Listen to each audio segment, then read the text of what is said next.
Major development tonight in the Flint water crisis criminal case. Today, charges were dropped. State Attorney General Dana Nessel has declared the criminal case in the Flint water crisis officially closed. 7 people were charged by the Attorney General in the Flint water crisis. Flint's former mayor, Karen Weaver, reacting today to the news that she says is downright stunning. Justice for Flint also does not mean that the people responsible, those all the way up to the governor's office who were in charge, who allowed this and made this happen, walk away free with 6-figure salaries.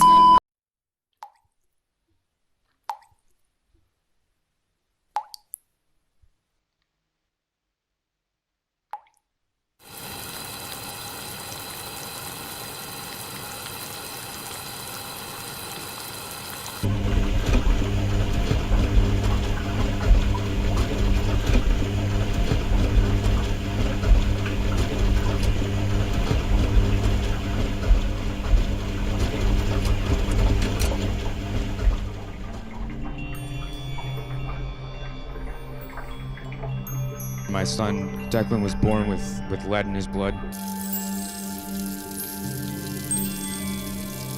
Both of my kids had high levels of lead.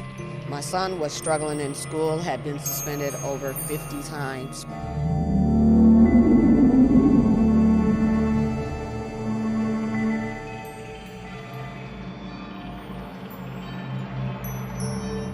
Our water is not usable, so why should I be paying for it?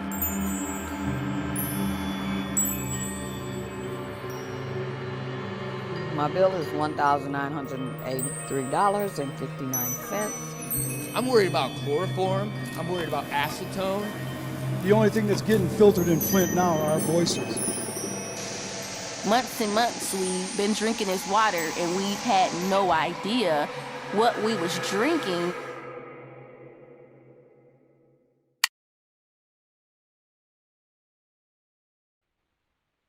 The governor has taken this city and strangled it.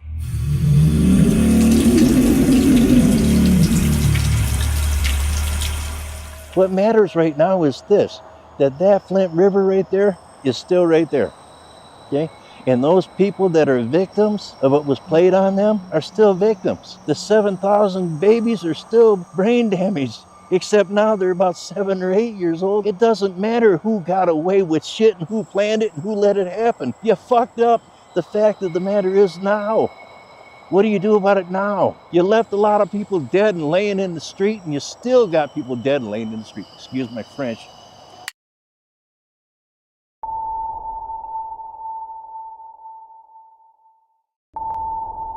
What is happening here in Genesee County, and is this cancer crisis connected to the water switch? Newly released data from the health department reveals cancer rates here significantly higher than anywhere else in the state of Michigan. Year 10 of the water crisis, and my 8th year of covering this. I first went to Flint in 2016, and I guess we should start from the beginning. 3, 2, 1.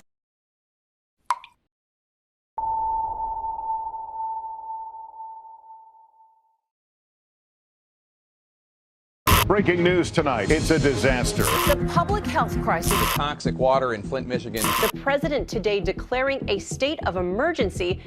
It was beyond belief that children in Flint, Michigan are being poisoned. What do we want? Clean water! What do we want? Now! We need to get these pipes out of the ground! You ain't nothing but a paid government state. The judge's ruling coming out early this afternoon, saying the indictments against those who were facing charges are now invalid. We know that a crime has been committed in the city of Flint by those that were put there to protect and serve us.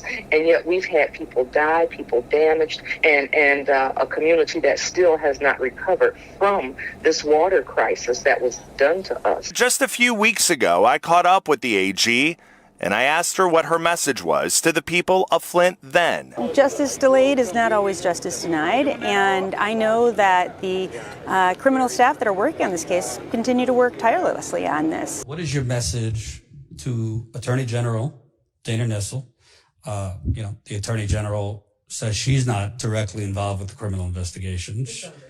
Yeah, it's under her watch. And justice delayed has been justice denied. She was not truthful to the people of this city. She told us that they were going to have some criminal charges. They did not just charges, but convictions. She did not want people to get away with these crimes. And we see a misdemeanor is getting away with murder. I always talk about how to get away with murder. Ask Snyder, ask Nessel. They're all helping him do it.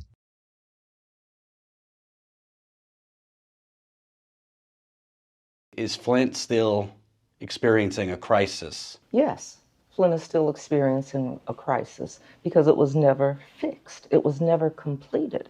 And one of the things we know is we always said Flint couldn't be made whole, but we were never given what we deserved to have as a result of what was done to us in the city of Flint. I decided to come back for the 10th anniversary to talk to residents to get the actual truth. Is this a recovery? Or is this still a crisis? Because if you listen to the media, this is something from the past that's improving. I talked to at least 10 residents in a few days, and you learn real quickly, this is not something in the past that they're recovering from. They are still actively suffering. They are still dealing with an active crisis.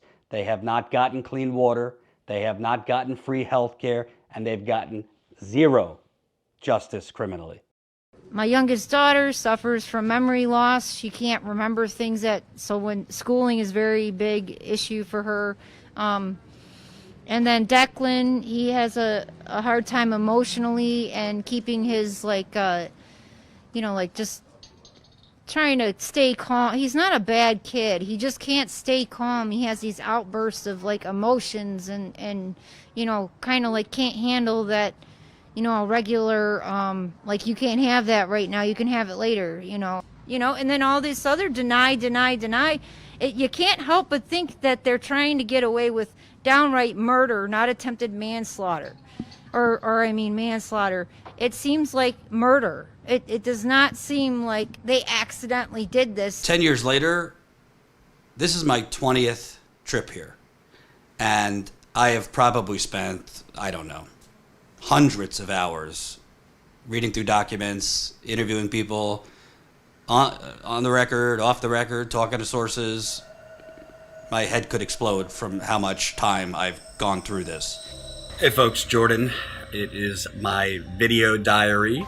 I can't get into full details yet, but I might have uncovered some major, capital C level corruption here. That if I can get enough people on the record, might prove that, let's just say, the numbers they've been using to declare the water safe here in Flint, corrupt, not true, cooked, fake, throw in your adjective. So we're going to stay here for another few days, and frankly, I'll probably be just knocking on doors. Today is day 3,287 since Flint has had clean and safe water. This ticks on. We're already talking about what to do for the 10-year in a year, because it doesn't seem like things are going to be any different. However, with all of the problems, the poisonings, the sufferings, the deaths, and the trauma, the layered ongoing trauma, there have been wins because the Flint residents are strong, because we are smart and we are resilient, and we're not taking this for an answer. Whatever this is, insert an expletive, whatever word you want to call this. We're not taking this. We're not taking this bad water. We're not taking this $12, this little piecemeals of things. We're going to keep fighting for what we deserve to make Flint whole, because only the residents of Flint know what justice means for us and what we need to live safe and properly, respectfully in our own homes. To me, this is the biggest government cover-up I have ever seen. This is the biggest government cover-up of the 21st century. I've only been alive 37 years, but I don't know of any other situation that involved a governor of a major American state, all his top officials, the health department, the environmental department, the treasury department, local city officials of a major American city of 100,000 people, local county officials, the EPA, add in Wall Street banks that were involved with this, ignoring major blinking red lights, ignoring major stop signs. Then once they drove 100 miles an hour past the blinking lights, past the stop signs, then covered up the car crash in real time. I don't know how you call that anything other than the biggest government cover-up of the 21st century. Frankly, I think this makes Watergate look like a picnic. So in January of 2015, when we started What Are You Fighting For, I needed to come up with a Twitter handle. So we were going through the list and everything, and we settled on Flintgate. And the reasoning was because Watergate was taken. But now, 9 years after that, 10 years into this, it's definitely not Watergate, because Watergate, people were held accountable. A president stepped down. Charges were held. People actually were held responsible, and nobody was actually harmed. Nobody was sick. So whatever you want to call Watergate times a million, because there's the initial water switch, then there's the cover-up. Flint City officials insist Flint River water is good enough to drink, but it's been causing problems with issues at General Motors. General Motors turning the tap off to the Flint River. General Motors is making the best decision that they can. The Flint River is in fantastic shape. Then there's the criminal cases being torpedoed, in my opinion, on purpose. The judge threw out criminal charges against former state and city officials for their roles in the Flint water crisis. So nobody had to face accountability. And then there's this, letting people just die. Right when the Legionnaires' epidemic starts, the pneumonia death rate in Genesee goes up. It's likely that the Legionnaires' outbreak was bigger than that reported by official authorities. What do you call that? What do you call a decade of repeated Watergates, repeated times that they're actually trying to, how I feel, kill us off, but while profiting and walking away scot-free? We're supposed to be in America, supposed to be, you know, the land of opportunity, but the only opportunity I'm seeing is that if you are a wealthy white politician, or if you're a bank or an investor, you can kill off an entire community quickly or slowly.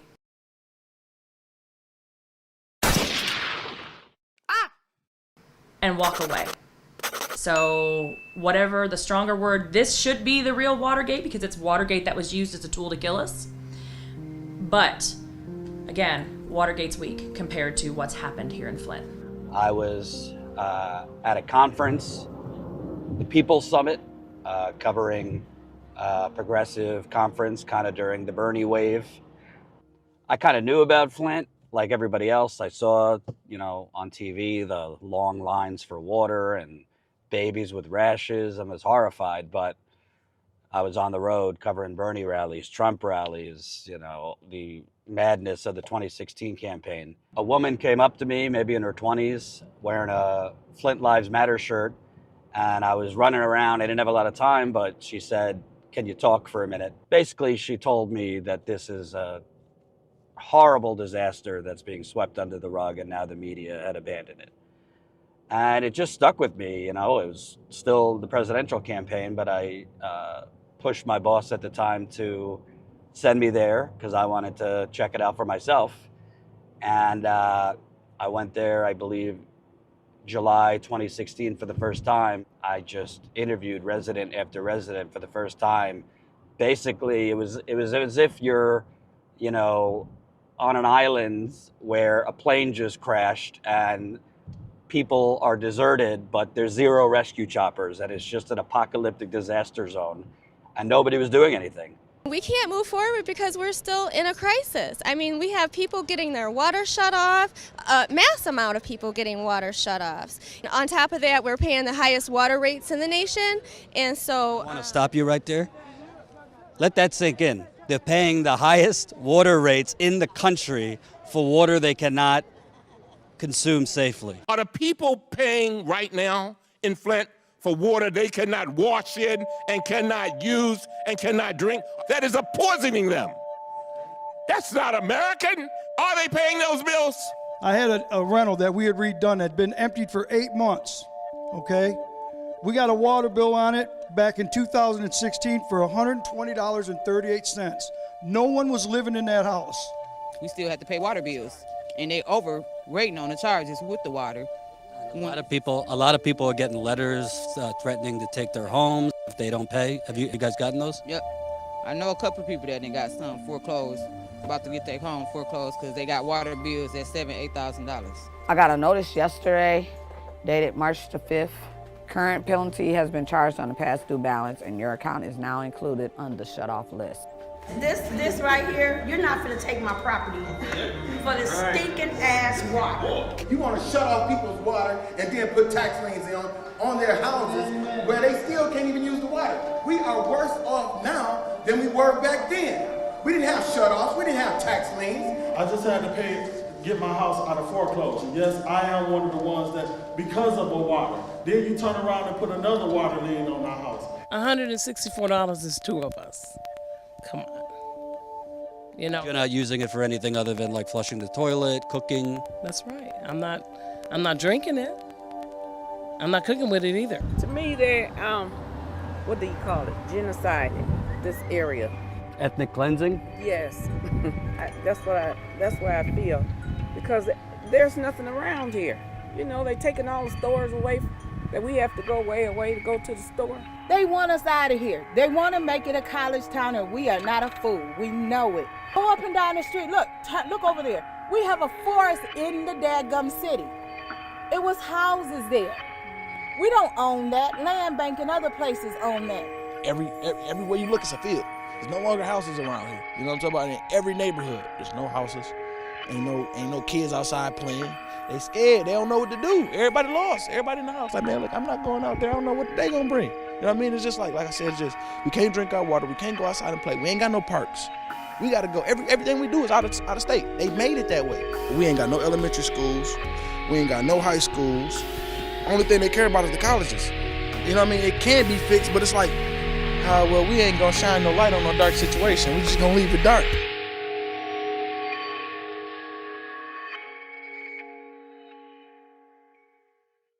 They released me from ICU and CCU straight home, and I told them I can't breathe. Well, within 24 hours, I was being rushed by an ambulance to early and complete respiratory failure. They told me if I didn't allow them to do this, I'd be dead by morning. Then I got trach too high, and it will never heal now. And if scar tissue forms, then I have to be retrached. And I've been no energy. I literally have lived in my bedroom. I've lived in my home for a long time, but there's 14 stairs to the upstairs bathroom, 14 down. And someone didn't want to show this was me before the water. This was 3 years ago. Now look. Look at my face, the swelling. I'm talking good today, but that's the grace of God. They wouldn't release my medical records even to me. And when they finally did a year later to my physician, the cover page said, do not release the client unless you contact this number first, which is a legal firm. Oh yeah, for medical malpractice. So, and they told me they could never identify the bacteria, even Henry Ford. They ended up calling it a yeast infection. They got me trached, got my throat scraped, and put me in this position. But it's sad that our own country would allow them to do this to people and then act like it's all about money. There ain't enough money in the world to give me back my life or my mother or my sister.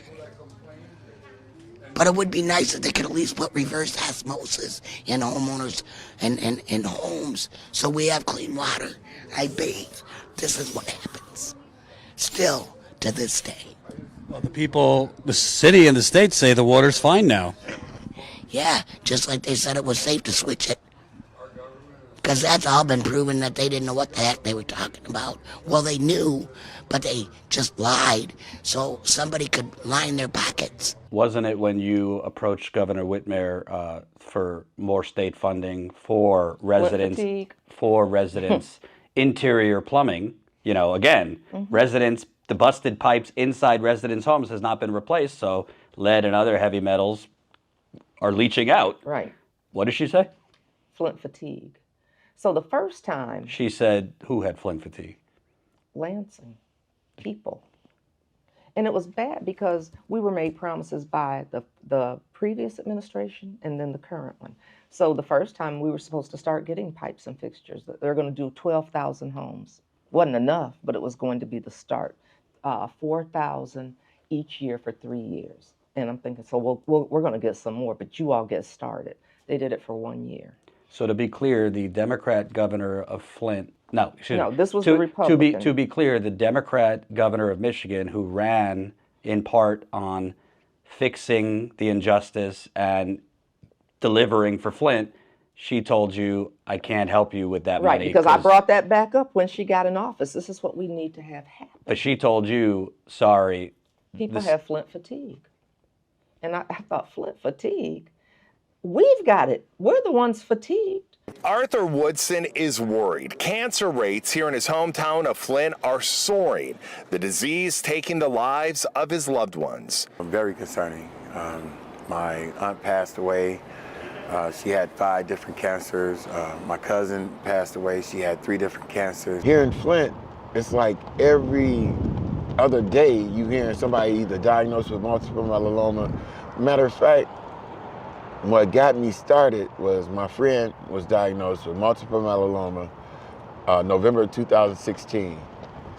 I delivered some water to her, and she said, man, my friend across the street got multiple myeloma. Because I was telling her how rare it is. I said, your friend got multiple myeloma.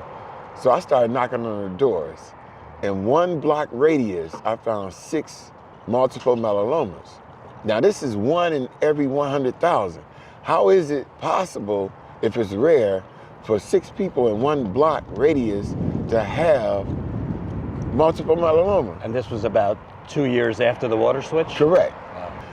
Just recently I found 7 other people on Brownell with kidney cancer and like 7 different cancers, 5 different cancers. I mean, it's rapid on just one street. These aren't all elderly people. We're talking people in their 40s, 50s. We're talking about 8 years old. Oh, wow. I'm talking about, I know a young girl have breast cancer, 8 years old. Then my friend, his daughter had leukemia. And 2013, I was helping a veteran that was stationed down in Camp Lejeune. Camp Lejeune, North Carolina, Marine base. They had contaminated water with total trihallomethanes, TTHMs. And he was stationed there from 1968 to 1970, 2 years. Well, in 1972, he was found that he had leukemia. So 1985, ATSDR started doing a study all the way up until 2014. And they found that TTHM causes certain cancers. TTHM, or trihalomethanes, are a group of chemical compounds that can be found in our drinking water. Studies have shown that prolonged exposure to high TTHM levels may lead to an increased risk of certain cancers, liver and kidney issues, and potential developmental effects in unborn babies. And TTHMs were the byproducts that were found in Flint River water. Correct, and we had for like 15 months.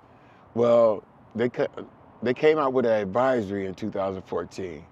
Well, 2015, January 3rd, 2015, where if you weighed 154 pounds, drank 2 liters of water a day at 0.80 parts per billion, you runs the possibility of having cancer.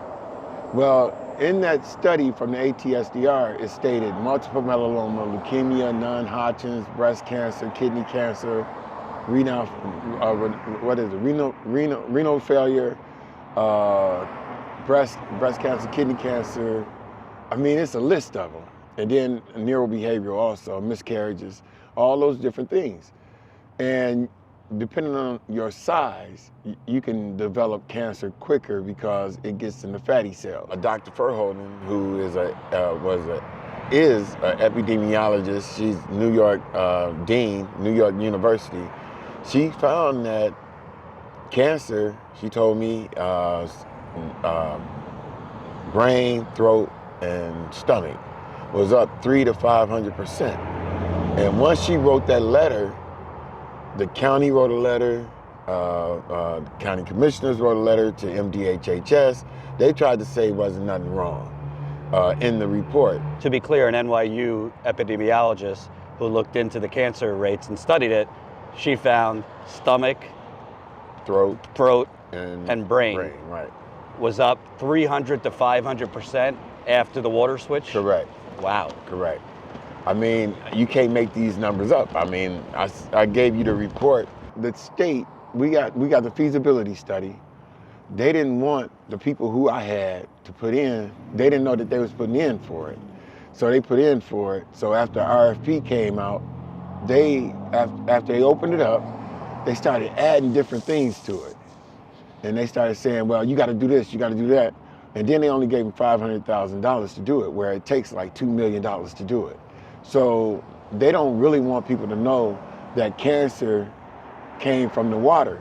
So when we went to them, it was supposed to be just about the water. But now they saying, we're gonna add GM, we're gonna have air pollution, we're gonna add this, we're gonna add that.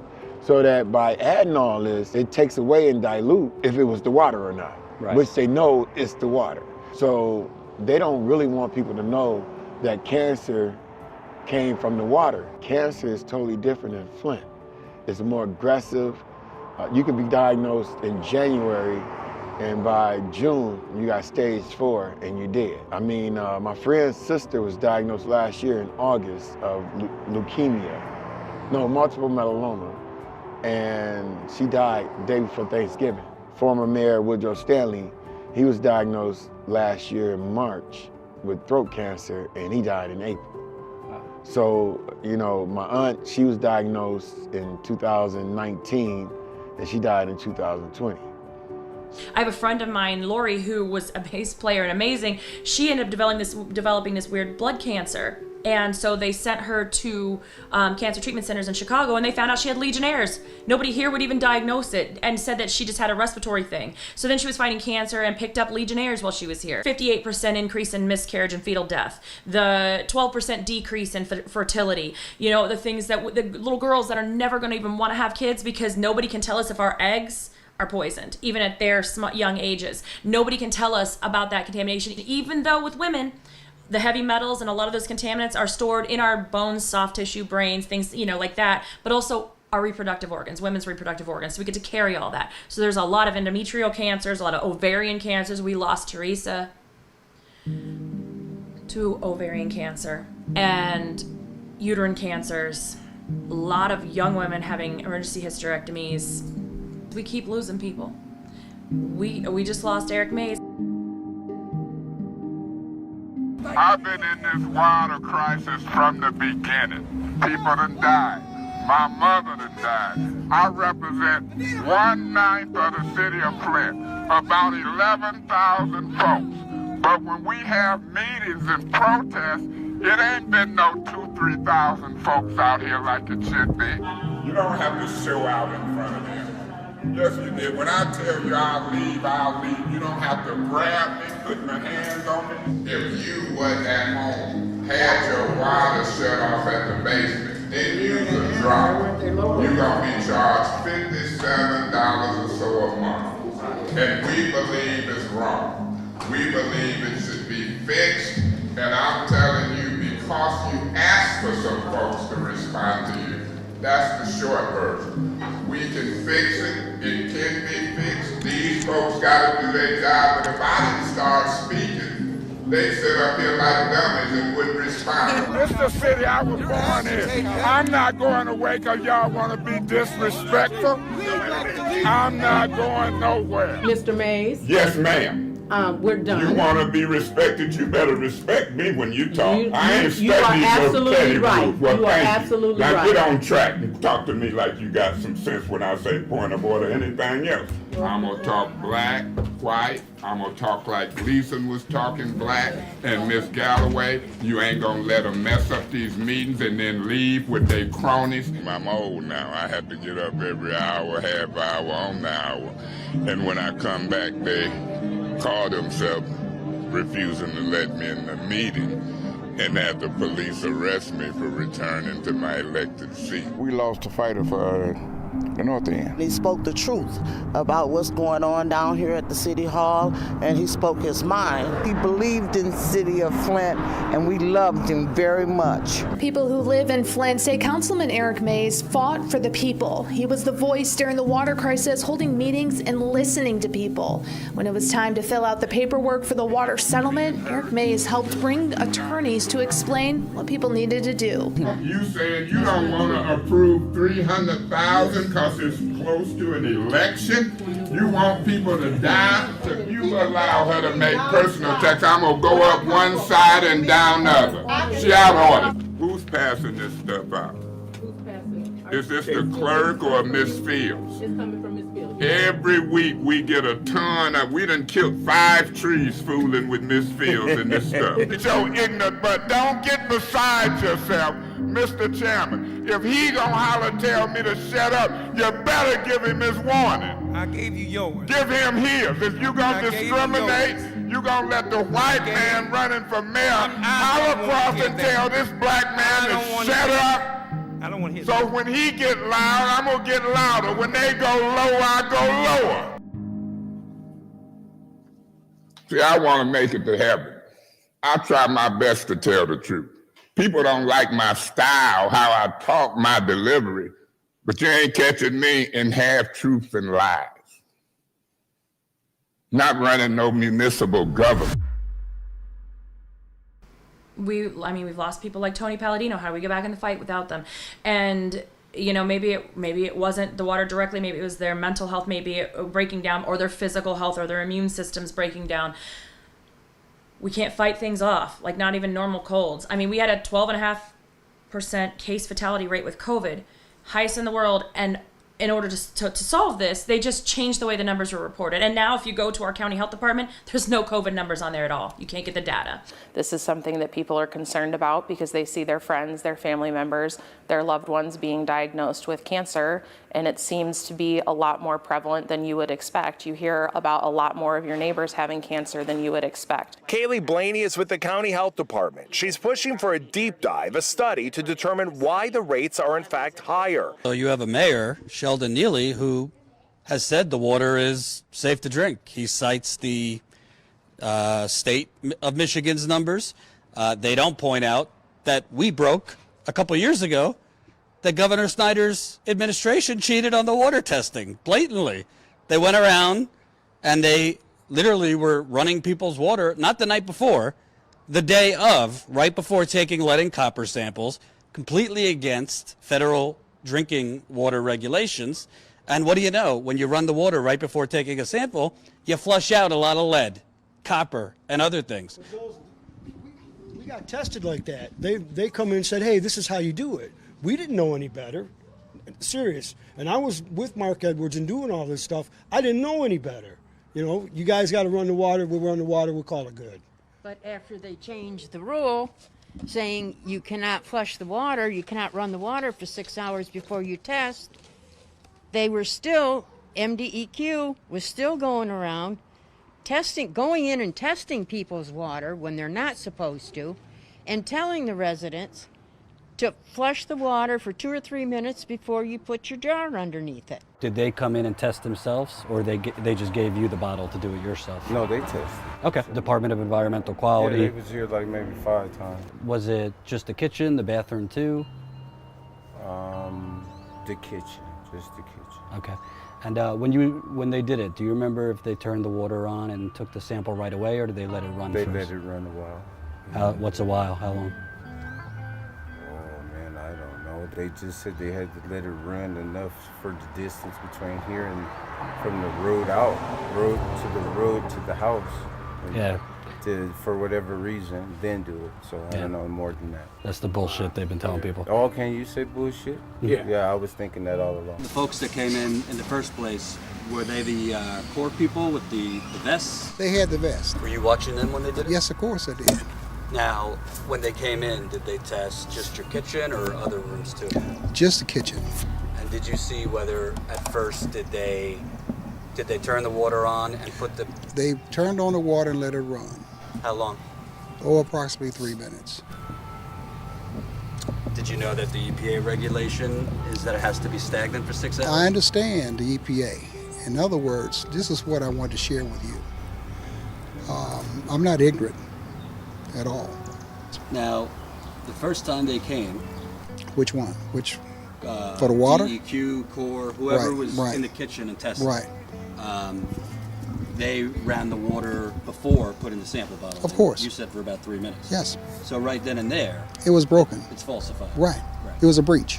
What are your thoughts on the governor? Because He's a pimp. we just spoke with one resident. He's a pimp. Well, wait, who literally had the lieutenant. I'll say it again. He's a pimp. A pimp is going to deny all truth as long as the pimp gets what he wants. They'll give you the illusion that they're doing something for you.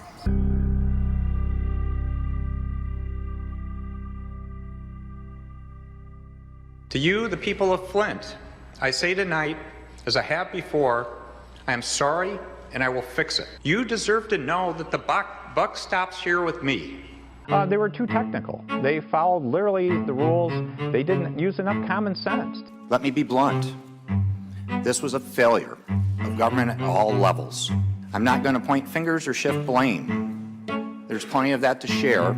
Snyder says the Michigan Department of Environmental Quality and the federal EPA didn't properly address the problem of lead-contaminated water when they learned about it early last year. There were major failures here. And if you look at it, it was people being much too technical, not having a culture of asking the common sense questions. Well, that's a huge bureaucratic problem. And it's part of the problem with culture in government. There are a lot of wonderful people in government. But you, and I've been trying to... you did appoint, though, these two environmental bureaucrats in Michigan, though, didn't you? We had what we needed in place to prevent this from happening. Really? But then why did it happen? Because the state didn't implement and enforce appropriately. It's something different to have this continuing dialogue to say it was solely us. This could have been stopped sooner if other people could have also spoken up. I've had about enough of your false contrition and your phony apologies, and there you are, dripping with guilt, withdrawing your paycheck, hiring lawyers at the expense of the people, and doing your dead level best to spread accountability to others and not being accountable. It's not appropriate. Pretty soon, we will have men who strike their wives saying, "I'm sorry, dear, but there were failures at all levels." Flint residents are experiencing a lot more health issues than what you would get from lead in the water. I mean, the one reason I got involved with this so heavily was when my house tested at 151 parts per billion lead. They showed up at my door and they handed me a pamphlet and said, okay, it's safe to bathe in, before they even went in my house. The hardest part has been trying to cook and bathe with the bottles of water, but trying to bathe my son with it was just, that was stressful. I think today is day 1,555 since this has started. We also have way more than lead in our water. We know this. People have died from bacteria. The fact that people are saying this is worse than Flint, you can't say that because no one has the data. There's no epidemiological study. Nobody's doing tissue testing. Nobody's doing blood. Listen to the kids. The kids know better. The kids will straight out tell you what it's like to live here. They will start listing off contaminants. They will start telling you what's wrong. A lot of this wasn't caused by lead. Okay, we had the high TTHMs. Did that cause all the rashes? We started finding bacteria in the water. Did that cause the health problems? Or was it the VOCs, the chemicals we were finding? We were finding, people didn't get all hysterical about lead in the water. They got hysterical about the brown water and what was happening to them in the bathtubs, in the showers. Nobody even considered lead to be the issue until Dr. Mona and Mark Edwards found the high levels of lead. I mean, we thought there was some, and we were told that didn't cause all the health issues. So to say it's safe, okay, yeah, there might be lead when you test a particular house. The lead levels might be okay, but is the other issues gone? Because there's still people experiencing those health issues. They're just going in, people who don't know any better, people who don't know EPA regulations, people that are older, people that are younger, people that are poor, whatever. And they're just right in front of them cheating to try and get a lower number. So who the hell knows what the real numbers are? You always hear that talking point, well, like 3,000 other cities have worse numbers than Flint. I think what we're getting at here is we probably don't know the real lead levels in Flint because they've been flushing out the lead before they test. So.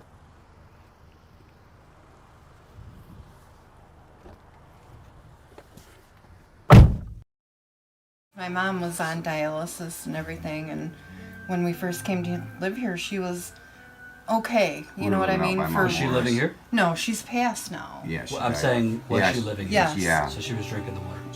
And she believed all this. Don't believe what you're reading here. I don't believe none of this stuff. They just tell you it's just fine, and it's not just fine. And I was right. But after we moved here, she started going into the hospital for More almost and a more. whole month at a time. Yeah. She'd be gone, and then She was a at McLaren. Yeah. And then right after they sent her home and they couldn't diagnose her, they purged all that water at McLaren. We seen it on the news like the next day or 2 days after.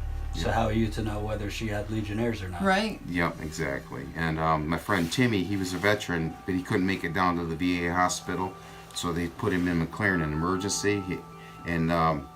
While he was there, he contracted some kind of virus while he was there, but they wouldn't tell him. They said it's a virus, but they wouldn't tell him what virus. I said, if they know it's a virus, they have to know what virus or a definition. Or they couldn't? They said they couldn't tell him what virus he had.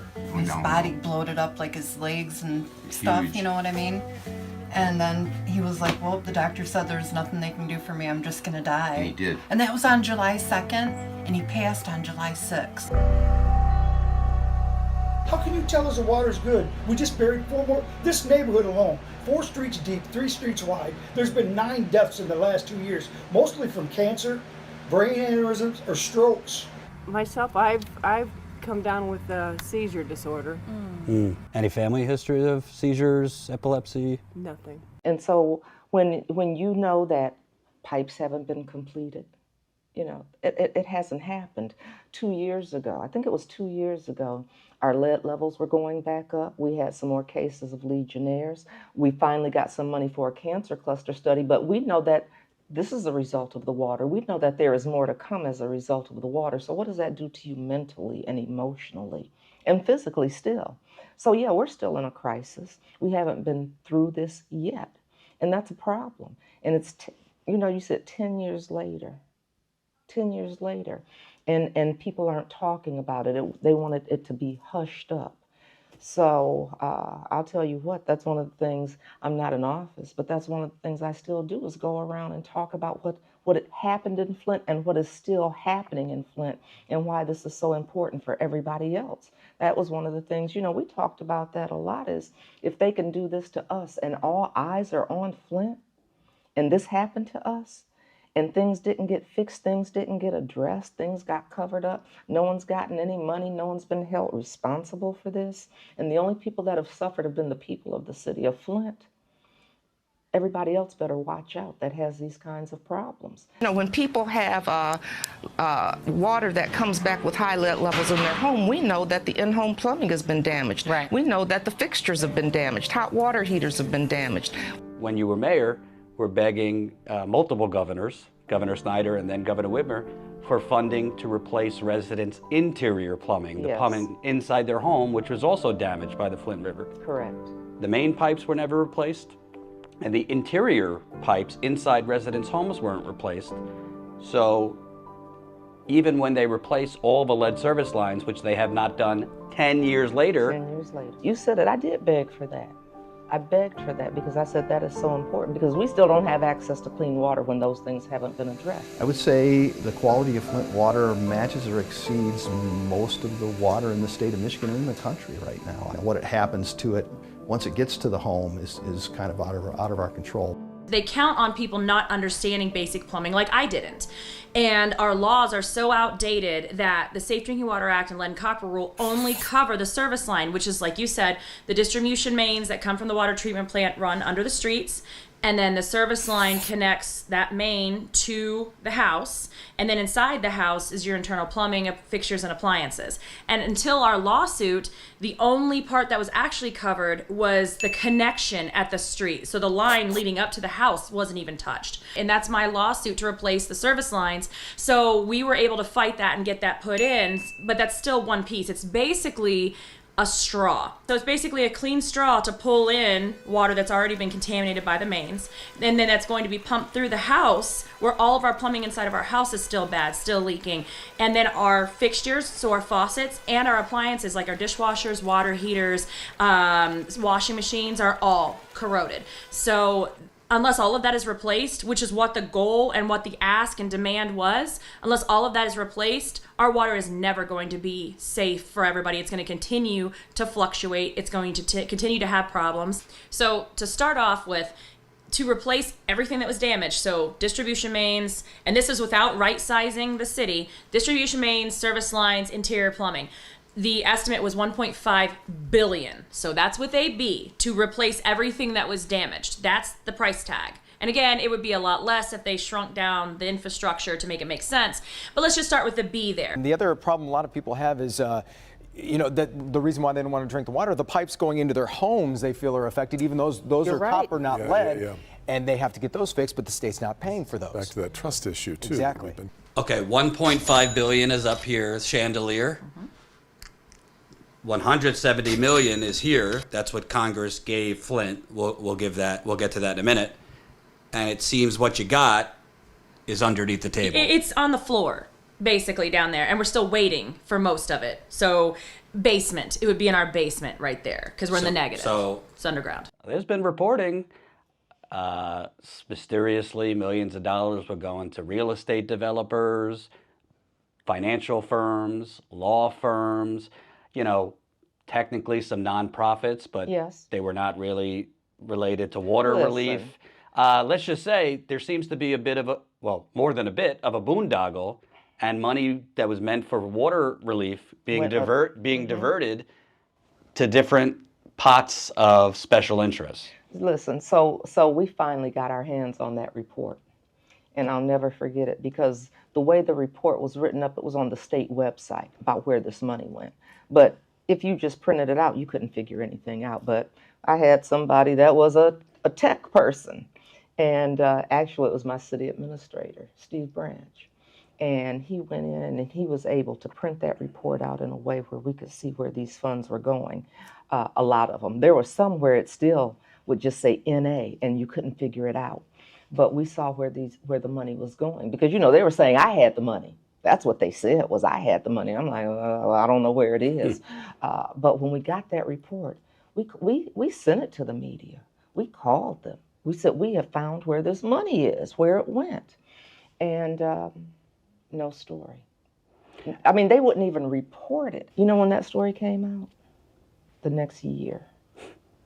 It came out in January of the next year. It took them 2 months to read a Excel sheet? Yes. Okay, so 170 million was approved by Congress, signed off by President Obama December of 2016. It got sent, because this is how federal money works. It never goes directly to a city. It has to go through a process. Went to the EPA. The EPA was to grant it to the state of Michigan, who then was supposed to send it to Flint. That's not how this worked. It got sent to the EPA, then all the EPA, once Trump got in office, all the EPA grants got frozen for a minute. And then the state lopped off $50 million right off the top, and that was to help fund a Medicaid, not Medicare, Medicaid expansion for children up to the age of 21. $20 million the state took back was a loan that they had given Flint to upgrade our water treatment plant. $20 million out of the $65 million that was required just to process water. So that was a loan. So they just paid themselves back. They could have forgiven the loans, but they did not. Well, so the state was the one that poisoned you. Yes. So they then, instead of forgiving the loan, paid themselves back? Yes. For the loan that they shouldn't have given us in the first place, because we should never have had to use our water treatment plant had the state of Michigan not decided to switch our water. So there's 70 million missing right off the top. And then out of that, that right around this time, we were settling our pipe replacement lawsuit, where the state was going to have to pay $97 million towards pipe replacement. Well, they decided to snatch 40 million of the remaining 100 million to pay for that. And that left 60 million, which then they put towards other programs, MDHHS, this and that, and all that. And then they said, well, you can have about 30 million, but you have to use it to replace water meters. which, by the way, our water meters had just been replaced in 2015. So, and those were plastic, which of course, kind of junky, but they were plastic. The ones they replaced them with have leaded brass fittings. So they just paid to put lead back in our homes. Governor Snyder was given the money, and when you were mayor, did he and others make efforts to get you to come out and say the water was safe? All the time. In exchange, and if you say this, maybe we'll give you a little more money. They tried to get me to say it all of the time. The first money that we heard about, and I was in D.C., I was at U.S. Conference of Mayors, and President Obama was meeting with the mayors, and he made the statement that at that point we were getting $80 million for infrastructure, and it got held up at the state. Because a lot of the money, they wanted to use some of it for Flint, but they wanted to use it for other projects around the state. That was what was going on as well. But they constantly tried to get me to say the water was fine. That was the big fight. The city versus the state. Do you trust the governor? You know what? It's always, what is it? Trust but verify. I believe the media is complicit in this, because a community could only be left to die slowly if the people that are supposed to be exposing it are asleep at the switch. What is the media's role in this still being a crisis 10 years later? So the media, especially the national media, has been a double-edged sword. We're seeing all of it and living all of it every single day. And we have been in this prison sentence, in this death sentence for 10 years and counting, because nobody will listen to us, nobody will cover us. We just had a federal judge agree with us and hold the city of Flint in contempt, in civil contempt of federal court, which is huge. That's so rare that it happened. And everything that we were saying, the judge said, everything the plaintiffs have said is correct. They have not put in the effort, the will to finish this, and they have violated the settlement agreement to replace the pipes. So I was expecting my phone to blow up like it normally would, and I was ready with my statement. Hardly anyone did. And then I'm seeing basically like some of the state radio stations and local radio stations and news stations just repeating and regurgitating, like you said, the city's press release with their excuse. Nothing from us, nothing from the people, not interviewing or talking to residents. It's horrifying. So then basically all the people are going to see is they were held in contempt, and then the city saying, oh no, we're fine, we didn't do anything wrong, even though the judge said they did. But how many people are going to go in and read the 30-page judge's, the court order? But Flint and so many other communities like Flint are dying at the hands of these corporations and these governments, and everybody would rather talk about who's wearing what fashion and where's Kate Middleton and where's her ring and this photo editing controversy. I'm like, we're dying. Hello? Trump's tweets or Truth Socials. Oh my God, we all know it's madness, so why are you covering it? If you stop giving him attention like we do with toddlers, then maybe he'll go away, because that's what's happening to us. They're no longer giving us attention, so we're dying quieter, and not by choice. Why isn't the media, the whole United States, isn't there somebody out there besides you? Isn't there enough people dying for a political gain? Not from us. We are dying. You guys are next. Why don't you stand up, man? Stand up. I'm serious. Once you get outside of the city of Flint, I don't think that the local media has really even kept up with any important news stories, except for the most. You will see when there is a salacious story, the local news outlet may jump on it, or like sort of the Detroit Lansing news outlets may jump on that. But often it's very cynical. Often it favors, I think, in my opinion, often those narratives favor the defendants that are involved. I don't think that that coverage is often very much in the interest of Flint residents. It's often, I'm an outsider, here's what I think is important about the Flint water crisis, not what are Flint residents concerned about, what are the things that they think are concerning. And oftentimes you'll see in those articles, they don't even really interview a resident. So. Right. And I think, as we both know, there's a difference between checking a box and saying, hey, we sent a reporter to cover a protest, and actually investigating who knew what when. And that's what I think has been lacking, the actual investigative reporting, sure, lack of resources at a lot of outlets. But I'll tell you, I'm not even from Michigan, and I've been able to uncover things that residents were handing over to local outlets that they just didn't want to look into, it seemed. Yeah, I would say like overall, there's very much been like a lack of interest in either investigating or just looking beyond whatever like the official narrative is or the quotes in the press release that the reporter gets. There's, just it seems to me, in my opinion, in my observation, just sort of like a lack of interest in really understanding anything deeper beyond like the basic, like, here's what the governor says happened. And you see that over and over again for years and years. We've seen it starting in 2016 and continuing through now. So Jen has put together handy dandy, very, very easy to digest, almost like a book report here on our recent story that has the top bullets, phones belonging to top officials close to Governor Snyder, including his press secretary, were erased in 2015, shortly before the launch of the Flint criminal investigation. We're in front of the Journal, and we're going to go talk to the Journal and make sure they know about it, and, maybe ask why they can't find the time to talk about this. I'm going to speak with an editor or a manager here, or reporters. We wanted to make sure they knew about an important story. Okay, what do you got? We broke this a few weeks ago. I'm pretty sure the Flint Journal knows about it. We broke it in the Detroit Metro Times and the Intercept on Governor Rick Snyder's administration. Their phones were deleted right before the launch of a criminal investigation. Health officials' phones had no messages on them. Okay. The governor refused to hand over key documents. I mean, to be honestly, I know you guys know about it. I don't know why you're not reporting it. But also, the governor's top advisor was interfering in the investigation.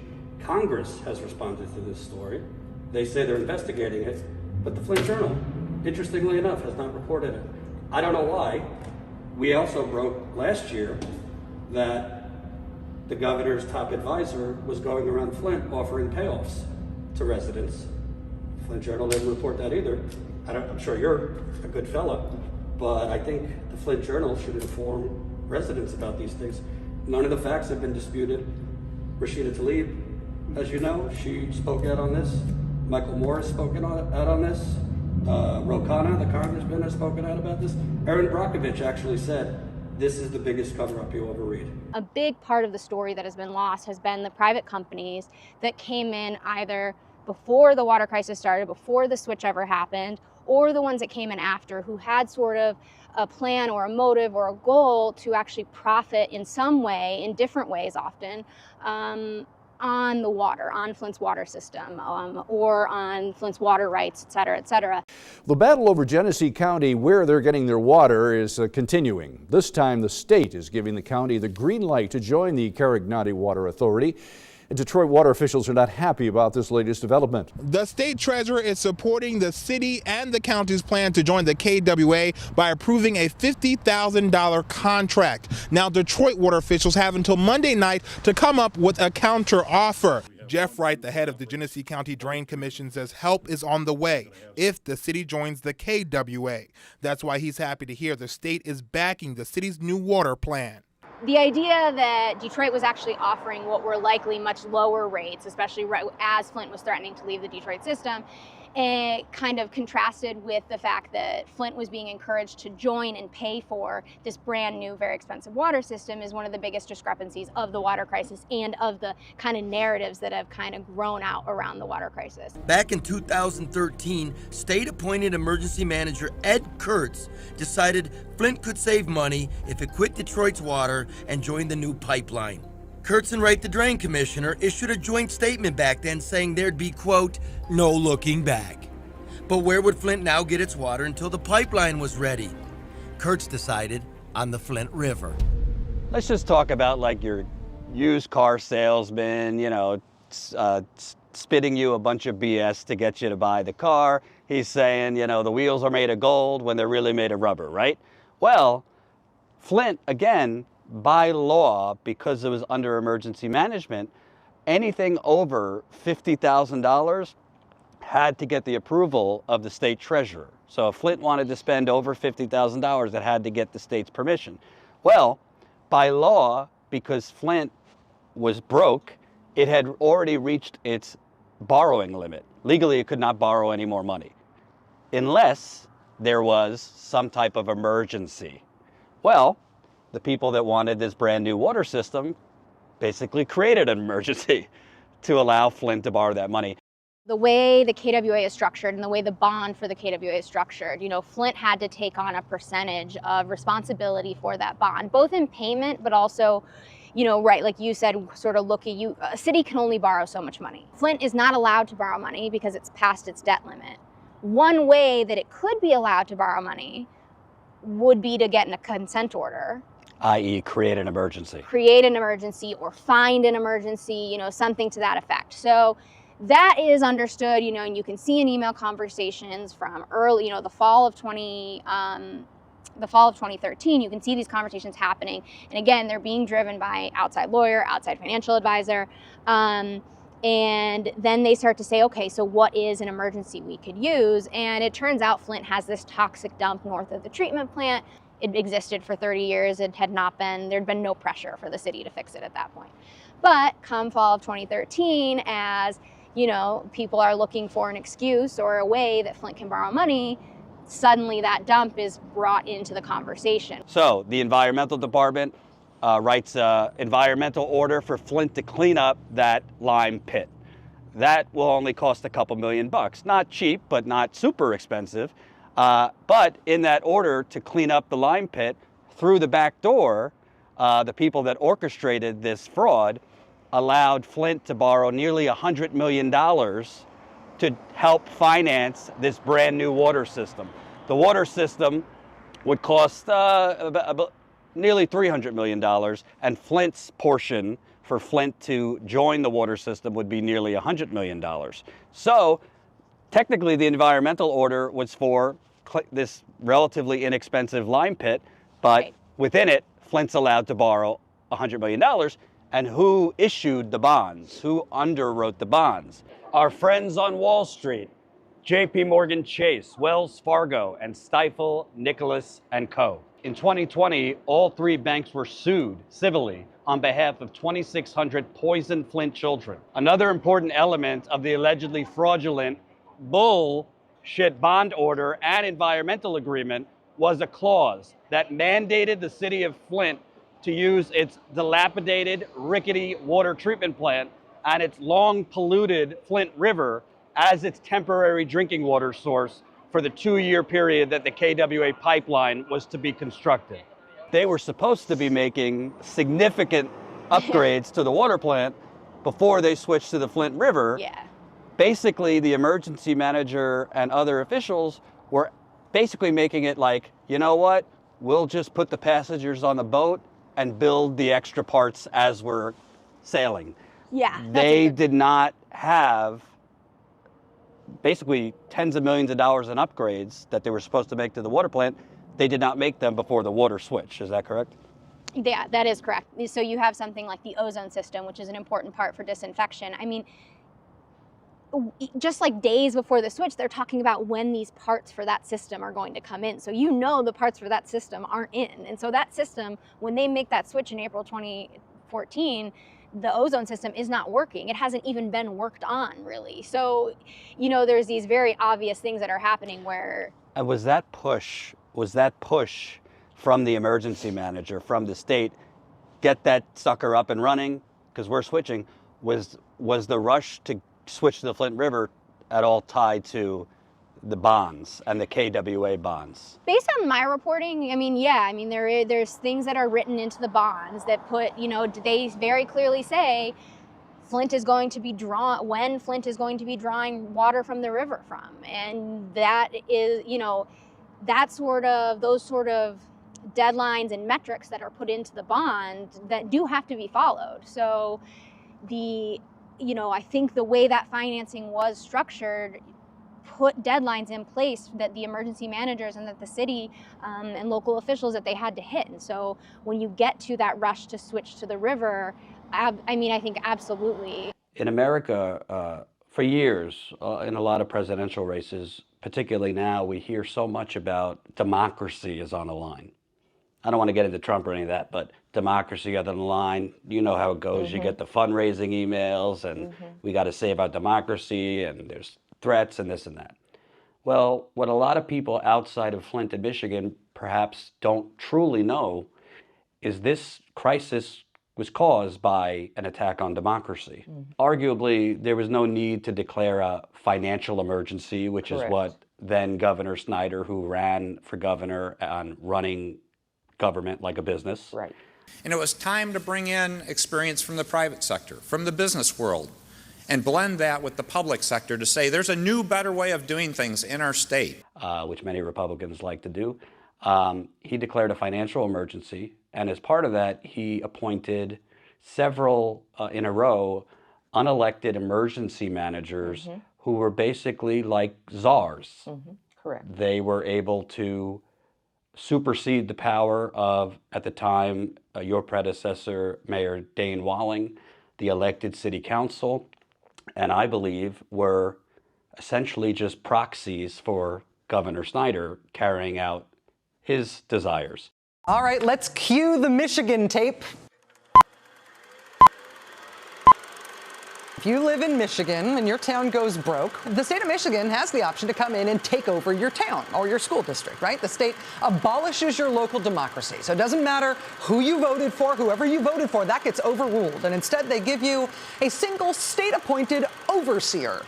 The new unelected boss can do whatever he or she wants, no matter what you vote for.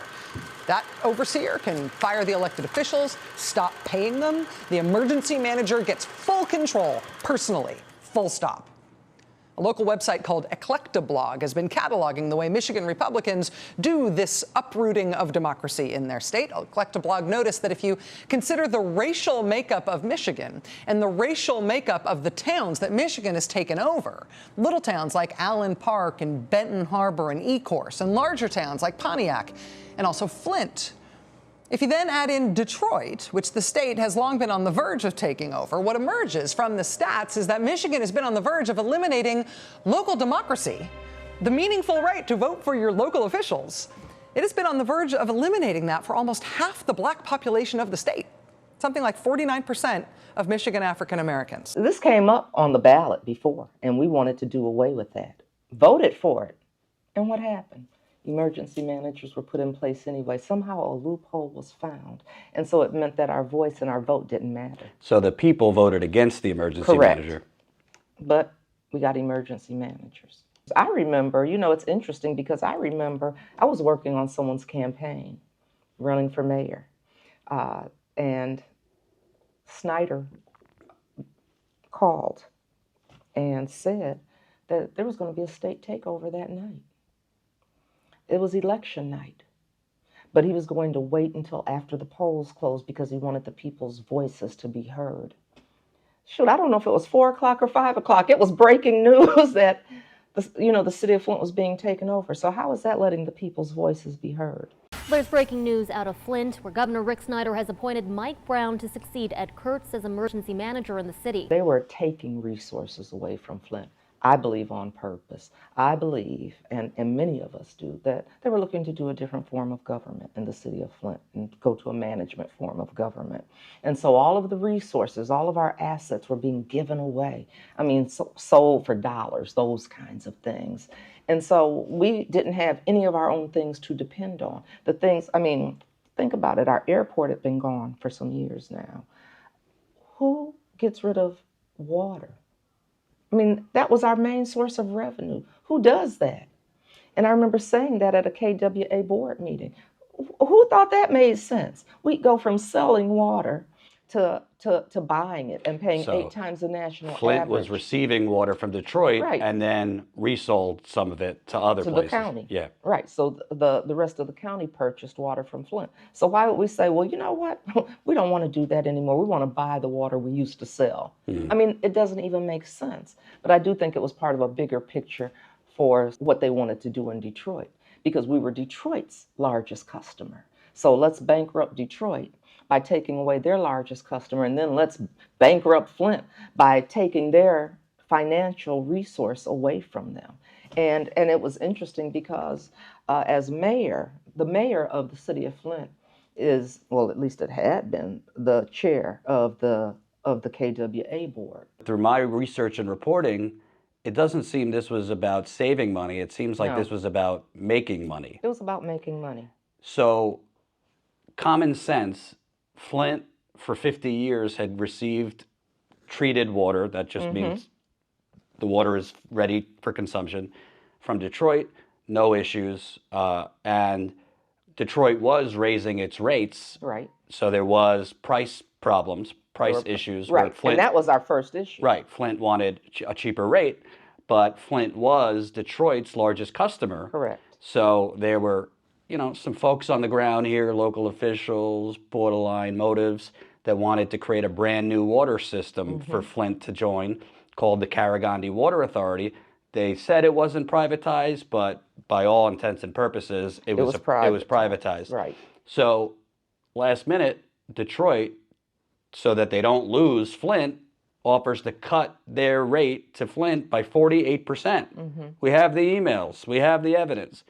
I don't know if, I'm not the mayor, but if the city's main concern is they're paying too much for water and you're basically getting a half-off discount, oh, that's great. That's great. If I had been in that role on KWA, I would have been privy to certain meetings. But because I was not put in that position that the previous mayor had been put in, I wasn't part of those other meetings, those executive meetings. So when you held an office on the board, you were in the executive meeting. So I wasn't privy to any of that information. It's interesting that your predecessor, the white mayor, was on the board of KWA, board chair. Board chair. But when you came in, they did not make you board chair. Right. The only difference besides your color was you were critical of KWA, so they basically locked you out of the discussion. Exactly. I was locked out of the discussion. Let's talk about 6 months after the water switch, the state of Michigan, the governor, even officials on the ground here, they knew, they heard, they saw residents bringing jugs of brown water to city council meetings. Residents are getting rashes. There's media stories.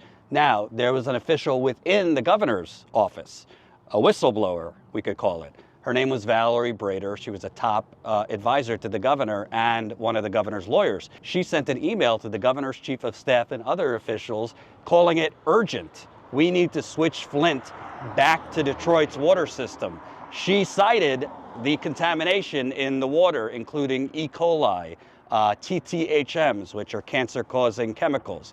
And she called it an urgent problem to fix. We see these conversations kind of building throughout 2014 and up until January 2015 about what they're going to do, what state officials, what they know, what city officials know, what they're learning, what kind of panic is ensuing. And, definitely by January 2015, you get to this point where they're kind of actively looking at what could Flint switch back to the Detroit water system? What would that look like? How much would it cost? And you very quickly see in these conversations the emergency managers talking about how expensive, it would be too expensive to switch back. It would be too expensive for Flint to switch to Detroit. They should just wait it out until the new water system is ready. And there was actually an email, which I couldn't believe it when I read it. The chief of staff to Governor Snyder at the time, Dennis Muchmore, said, we can make the river water safe. Right. We can make the river water safe, meaning they weren't 100% confident at the time that the river water was safe. Yeah, that's a good point. Despite telling the residents everything's fine. I don't know what planet these people are living on. They're like, oh, well, post-water crisis. I'm like, when is that? When is that? Because I've heard this. They're like, oh, well, after the water crisis or after the height of the water crisis. I mean, it's still going on. People are still being harmed. That is a crisis. That is a public health crisis. That is just wrong. People are still being harmed by decisions that were made by our government and by people who are profiting off of us to allow us to bathe, drink in, cook with, make coffee with, feed our pets toxic water. How is that post? I mean, if they think it's post-water crisis, well, show me where all the pipes have been replaced in the streets, in our yards, in our homes. Where's the new fixtures, faucets, and all that stuff? And where's the money people can use for therapy and tutors to go recover? Where's that at? Where are the healthy people? Because it's not here. It's not in Flint. And how many kids do you have living here? 2. So this one we've seen, it's basically like white splotches. Can we see this one again? And what about the other one? Has the other kid had these problems too? Actually, no. His lead levels is at a 4. I haven't got her lead levels checked yet, but I'm working on one tomorrow and get a check. With the other child, did you live in Flint before with him? Yes, I actually lived on Carr Street when they started saying that the water was messed up. Carr Street? The car on where the apartments is right there. Okay. Okay, so he had previous consumption of the water when they switched the water. Yeah. Okay. And has your, you said you have sickle cell. Has it gotten worse since you moved into this home? It's gotten worse since the water been messed up. When we was running out of water and I didn't have a car, I was drinking water out of the faucet. And now what choice do you have if they shut down the water stations where you can get free water? I still drink out the faucet water. Yeah. Do you have a filter at least on it? Yeah, a Brita, but when I talked to 211, they basically said it's okay to drink it. Have you had any problems health-wise since the water switch? Itching, breaking down, stuff like that. My teeth, yeah, so. And I've had pneumonia. Our skin and our hair. I've been getting a lot of boils. Go ahead, get it. Right. Bro, I'm telling you. And I get them like, just bro. And they were worse. My daughter did have a miscarriage. He was at Heritage Manor, went to McLaren where they had the Legionnaires. My father is dead. She didn't have any of this before you moved in here. She had clear skin. Nothing was on her body, nothing. Like even scratches coming across her face. She was like, no. In 2021, more than 12 million American adults thought about suicide. 1.7 million attempted it. The youth mental health crisis is overwhelming emergency rooms. Nearly 60% of high school girls reported persistent feelings of sadness or hopelessness. Matthew, the 11th chapter, and the 29th verse. What really concerns me just this last year, and I know there are other years, is that the young people, and when I say teenagers and children, that are committing suicide. I mean Vibrant, one of the youth organizations that they have for young men and young women to help build character and to help to build them. This young man committed suicide. Vibrant, smart, on his way to college. And he committed suicide. 7,000 children in Flint were damaged by the water, 7,000. And not talking about the ones that fall in the category of my grandson, that he was supposed to be an academic ambassador to go to Washington in 2014 and 15. And by the time 2015 got here, he was no longer an AB student, but a DEF student. So who could he go represent for the third grade? Nobody. Not only was he a DEF student, but he was fragile, that his mental capacity was not what it was. He couldn't sit and read a book for 20 minutes any longer. 5 minutes, maybe, or be unrest or just get up. That could not take directions, that if you gave him a directive. And that's what's wrong with the young folks now.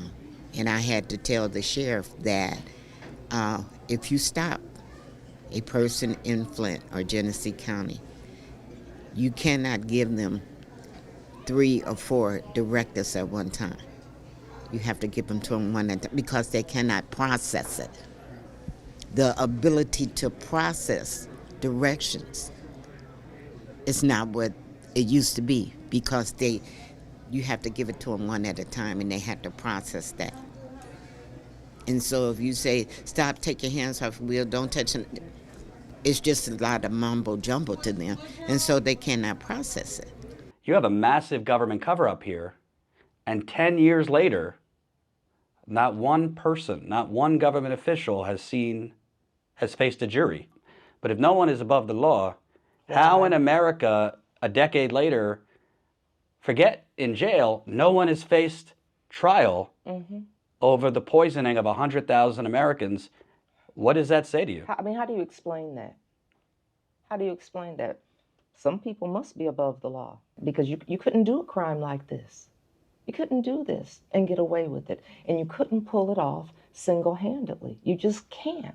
And for no one, like you said, no one, not even the people that are normally thrown under the bus, no one has been punished for this other than the people. Other than the people.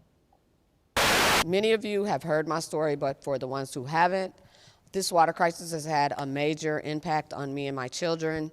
I was pregnant in 2015 with twins, and I lost both of my babies due to drinking this contaminated water. I was getting mail out of my mailbox, and I received something from the city of Flint stating that pregnant women and people 55 and over should not be drinking the Flint tap water. When was this? What month? This was in June. I'd say, well, probably July, because I had my miscarriage June the 30th. We have, 100,000 people that have been immunocompromised, immunosuppressed, and immuno-altered. Their immune systems now act in a different way. Like mine, if there's an invader, mine attacks me. And so I can't fight off anything. And my kids, like my youngest, his white blood cell count has hovered below 4. And there's nothing you can eat or take that brings that back up. So he gets sick at the drop of a hat. And my daughter, she showers every day, and she happens to be someone who has asthma. Now, I don't know if a lot of people realize asthma causes your body to have a low immune system. Well, when she goes and takes a shower, every day I have to give her a Benadryl because her whole body breaks out in an allergic reaction. No parent will want to go through what you've been going through. I guess we could talk about your son that still lives here. He was, when the water switch happened, about 14, 15. About 14 or 15 when the water switch happened? Oh, was it? Yeah. Well, I think he was a little younger because Okay. they didn't declare it. How old is he now? 25. So he was 15 in 2014 when they switched the water. Yeah. So tell me, before that, he was... Oh, he was an outgoing kid. He had lots of friends. All the girls liked him. He didn't show any issues like that, But almost like right in time with the water switch, within them couple of years, he's gone into a depression. And he's 25, and he's still in this depression, deeper than ever. He's anorexic, agoraphobic. He suffers from OCD. And a lot of it, of the OCD kind of thing started with the water because he's scared to drink the water, because we're all like, yeah, don't drink the water, it's gonna kill you. All this kind of thing that kind of gave him a fear of the water, and not just the water, but everything else on earth. Can't get him to take medicine. He's scared to take medicine. He's scared to eat different kinds of foods. That's why he's now anorexic, weighs 100 pounds, 5'8", 25 years old. He's 25 and weighs 100 pounds? Yes. When I say anorexic, that's what I mean. And there's no programs here for it. Only for kids. And right when he was, I think they had one that was that went up to like 23 years old, but they wouldn't accept him because he was already 22, gonna be 23, so they wouldn't accept him into the program. So now he's about to be 26 this year, and still there's no programs out here. Can't get Social Security for him. They swear there's nothing wrong with him, but I can't get him to come out of the house. I can't get him to barely come out of the room or to talk to anyone. And, he is also suicidal. He's ideation. Yeah, suicidal ideation. Yes. And when you have a conversation, it comes up. And they also said that he's got something about a personality disorder. It's like he's not dumb at all, and I hate that he feels that way about himself. But it's kind of like he's still a kid, and I'm constantly having to tell him things, and I give him advice, but he thinks I'm being mean, and I don't know. He's not he doesn't act like a 25-year-old that I've ever met. Jennifer Rivera is a preschool teacher in Flint. She describes her 4-year-olds as low-income, high-risk. Thank you for my family. Well, it breaks my heart because they already have a struggle. Everything is a struggle for them already. What do we do with this? Now she watches closely every day for signs of lead poisoning. I've noticed the speech, the articulation, and I've noticed behaviors of anger. Right now, Flint is getting a lot of attention. Right now, these kids are getting a lot of attention. But this is the insidious part about lead exposure. The symptoms may not show in the weeks to come or even the months to come. It could take years. And every single one of these children will have to be tracked their entire childhoods. Lead and other heavy metals impacts the part of your brain that regulates your emotions and, and basically using logic when you make decisions. So we've had a lot of people making snap decisions because they're angry, and that's increasing with violence, people getting into fights, people shooting each other just because somebody looked at them wrong. And then, teens and young adults, because I've had a few friends that have were at a concert, everything was fine, and he hung himself outside of his school. So, or I had another friend that was doing great and things weren't going so well, and he shot himself in his new apartment. Exposed children are at risk for a number of problems, including lower IQ scores, developmental delays, and behavioral issues such as attention deficit hyperactivity disorder. Even after lead exposure stops, the effects can last for years or even be permanent. Youth who are trying to grow up and they can't learn right, or they can't learn different. They're learning in a different way. My kids with their behaviors, it's hard. And I'm trained, and I still don't know. Is this normal teenage stuff? Is this water stuff? Is it trauma stuff? What is it? Every time I'm sick, I'm like, is this normal people sick? Am I just getting old? Or is this water sick?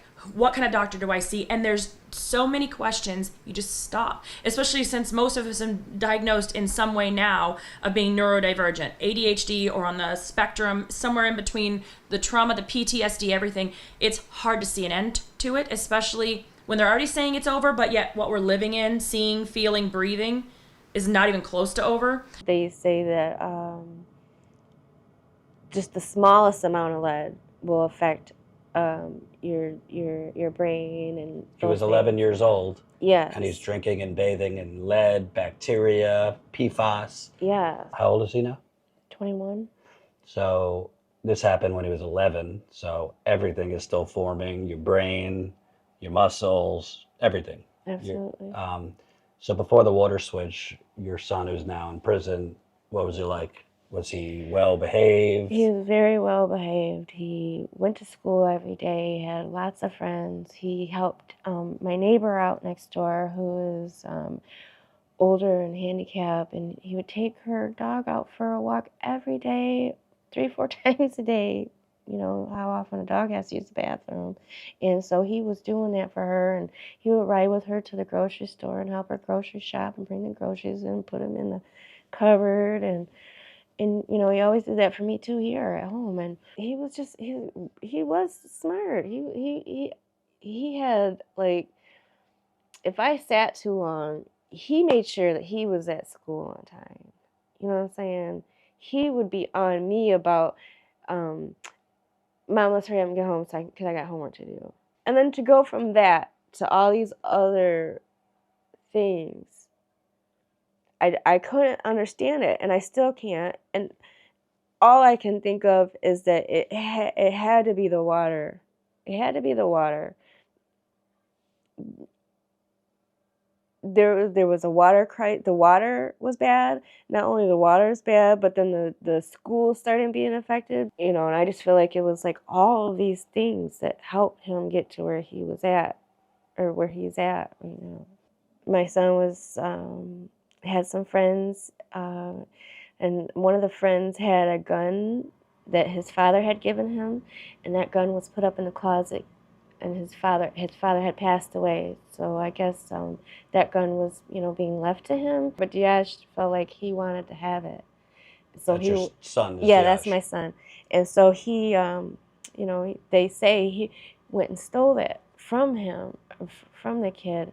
And so the kids came up to the school some time later and tried to jump him at the school for the gun.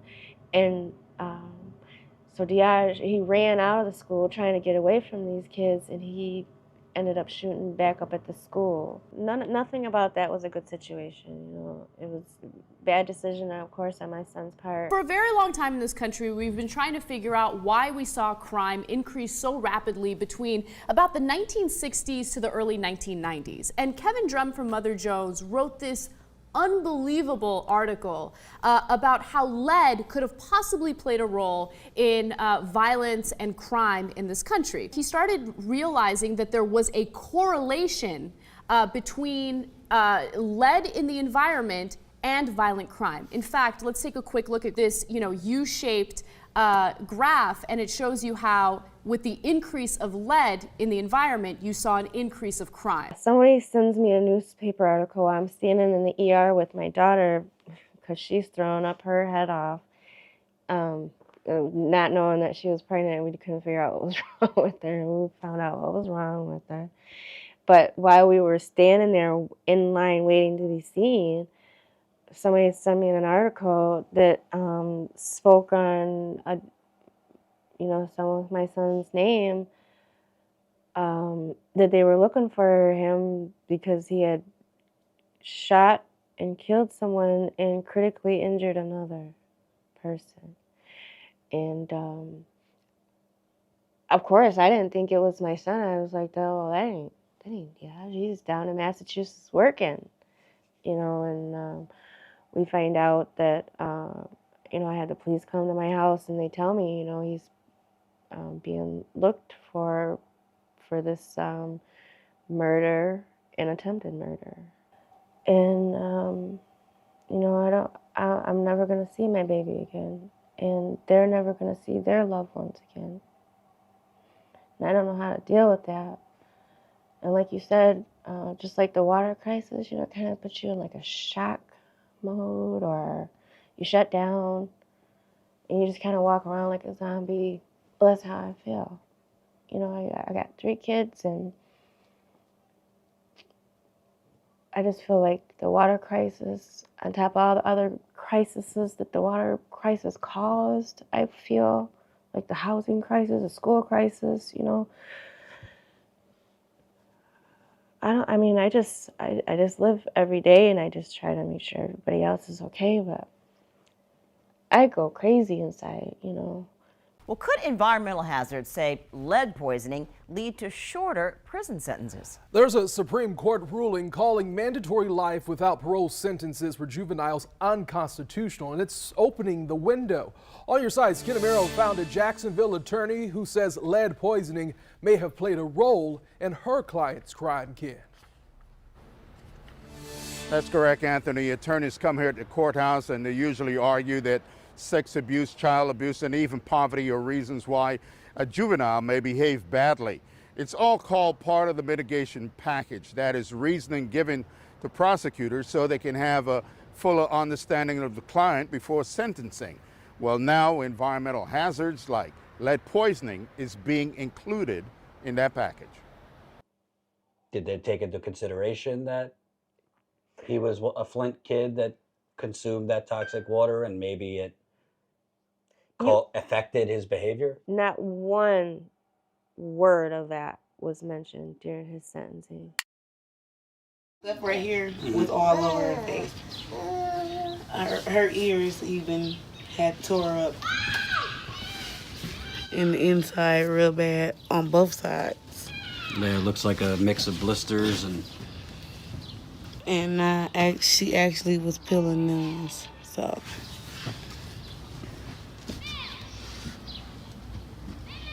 We'll stay on it.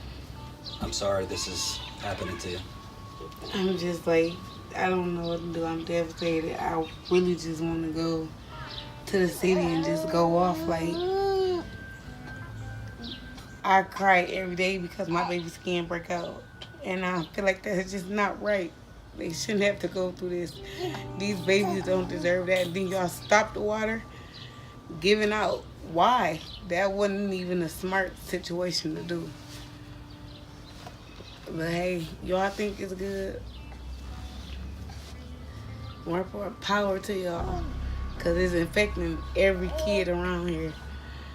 My son went from knowing everything to just having to repeat himself several times to understand what I'm saying. And it's frustrating when you know you sit and you work hard with your kids and they forget stuff. But the city don't care. Or they worried about stopping the water, getting new police cars, helicopters and stuff like that, when y'all need to be worried about these babies out here who parents can't get to water, or y'all trying to make it every 2 days we can get water. I don't have a vehicle to go get water, so once I run out, I'm back to drinking this water, or my kids back in this water. I done called 211 several times to see if I can get water, and I can't get help. I was even willing to call CPS on myself so that I can get help with water back and forth. I don't understand why you can't give us the latest testing data and what it shows for the water in Flint. What is the number? I don't have the number at the top of my head of the very latest data. And it varies by parts of the city. I would think that the governor of Michigan would have those numbers at the top of his mind right now. Do you know how many children have been injured? No, not specifically. Flint, Michigan has been without clean water since April 24, 2014. 8,657 kids under age 6 were exposed to lead.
Ten years later, something that has not gotten national attention, Flint has one of the fastest rising cancer rates in America.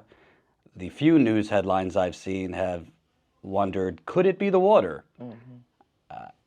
I mean, it doesn't take a rocket science to understand why a major city would have significant cancer rates if it's consumed, if the residents consumed contaminated water for several years. If you don't have those people that are in power, you don't hear them asking for these things for Flint. You don't hear them fighting for Flint and saying Flint has not been given what they deserve. You don't hear anybody saying that. And one of the things we always talked about, we said this is because of race and class, and you can't tell us anything differently. Can't tell us anything differently.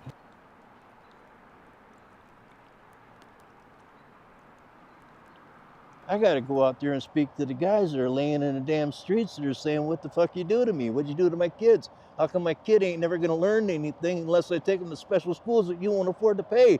You won't even give my mom medical care that she needs. And they didn't do it in Benton Harbor and Detroit, and they didn't do it in Bloomfield Hills, or they didn't do it in Auburn Hills or any of that. They did it right here in Flint.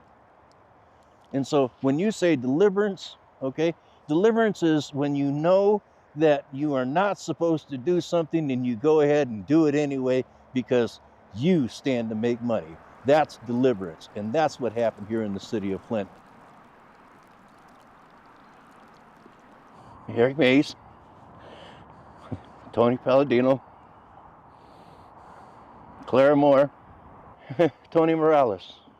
All of them succumbed to this, and that's why I'm still fighting the way that I am, because the people that don't have the medical care and don't have a fucking voice found their voice in Eric Mays and found their voice in other people. And now when all of these people, Tony and everybody, Palladino and when, you know, Vicky and Clara Moore and Lori Carter.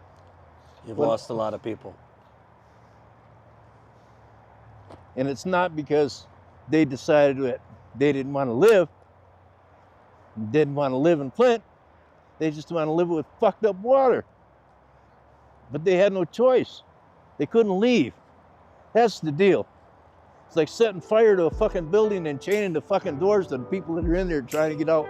That's why I'm here. Standing in the rain, talking to my friend.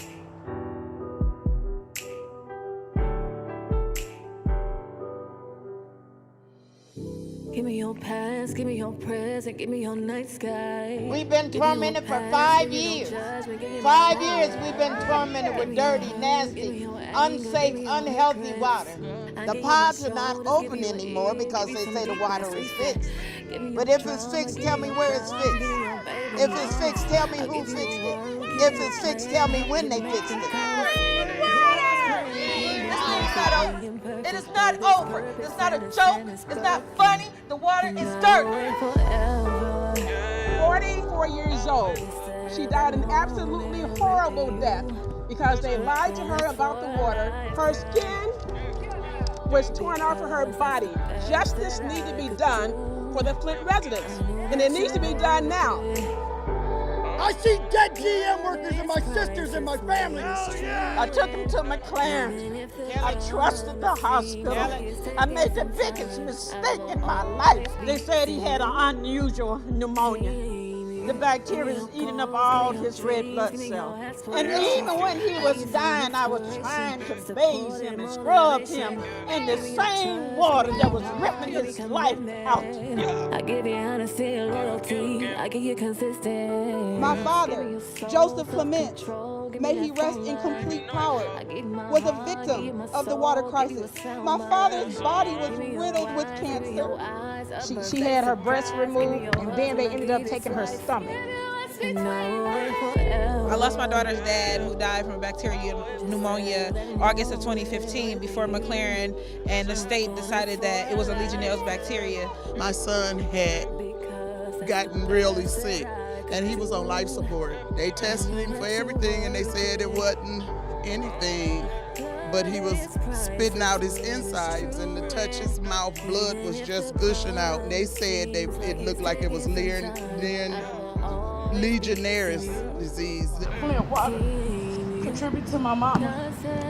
She just died in January from kidney failure and a whole bunch of things wrong with her. It's like Russian roulette. You never know if you're gonna get Legionnaires when you touch that water, take a shower.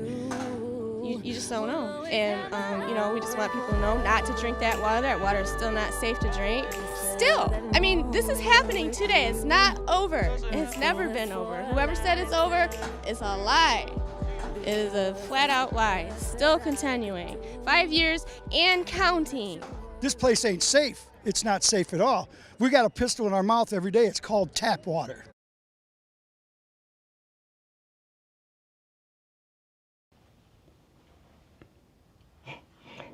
One of the things I always said was this could have been titled How to Get Away with Murder, because that's what happened. That's what happened. We've been physically killed. We've been mentally and emotionally killed, and left to fend for ourselves at the hands of our government, at the hands of people that many of us had put in place. We were hopeful. We were excited. We thought we had a voice. We thought people would have our back. And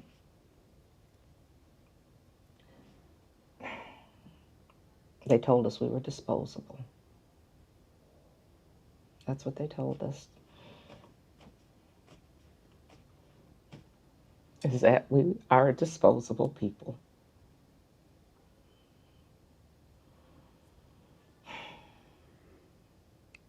You think this will ever be fixed? No. I don't. Mm-mm. Mm-mm. And that's the sad part. And if it is, many of the people that should have received things won't be here to get them. Many of the children that have been impacted, I mean, their lives have been changed already. So, no, I don't. And it's sad to say, you know, people say, do you trust the water? And I still have to say, no. 10 years later, I don't.